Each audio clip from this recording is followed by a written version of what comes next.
मित्रों, आज हम लोग गजा के अल अहिली अस्पताल में हुए बमबारी के बारे में चर्चा करने वाले हैं। जी, उस अस्पताल में लोगों का इलाज चल रहा था, नागरिकों का इलाज चल रहा था और पिछली रात उस अस्पताल पर ताबड़तोड़ बमबारी किया गया, जिसमें 500 लोगों के मारे जाने की खबर है। कुछ अखबार और न्यूज चैनल 800 और कुछ 1000 लोगों के मारे जाने की खबर बता रहे हैं। इधर दोनों देशों की तरफ से, इजराइल की तरफ से भी और फलस्तीन या ये कहें कि हमास की तरफ से भी आरोप प्रत्यारोप चालू हो गया है। जहां इजराइल कह रहा है कि ये जो हमला हुआ है ये हमास के द्वारा किया गया है, वहीं हमास कह रहा है कि यह हमला इजराइल के द्वारा किया गया है। जो भी हो, हमला जिसने भी किया है यह पूरी तरह से युद्ध अपराध है, क्योंकि दो देशों के बीच, दो संगठनों के बीच युद्ध अपने जगह है, अस्पताल की अहमियत, इज्जत अपने जगह है, क्योंकि दुनिया का जो सबसे बड़ा मंदिर होता है वो अस्पताल होता है। वहाँ न जाति देखी जाती है न धर्म देखा जाता है, और दुनिया का जो सबसे बड़ा धर्म है वो मानवता है।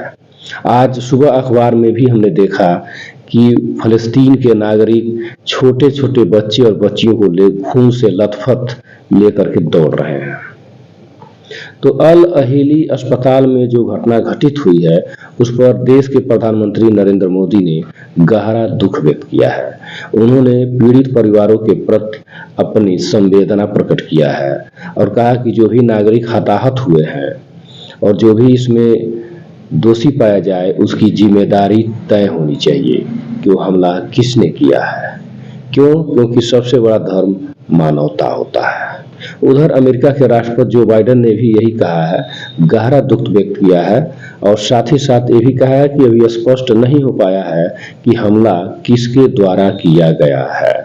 इधर मुस्लिम देशों में ईरान के राष्ट्रपति रईसी ने भी कहा है कि अमेरिका और इजराइल के सहयोग से जो बम गिरा है उसकी लपटें बहुत जल्द इजराइल तक पहुंच सकती हैं। इस स्टेटमेंट को आप गंभीरता से सोचेंगे तो निश्चित रूप से ऐसा लग रहा है कि आने वाले समय में और भी तनावपूर्ण स्थिति हो सकती है।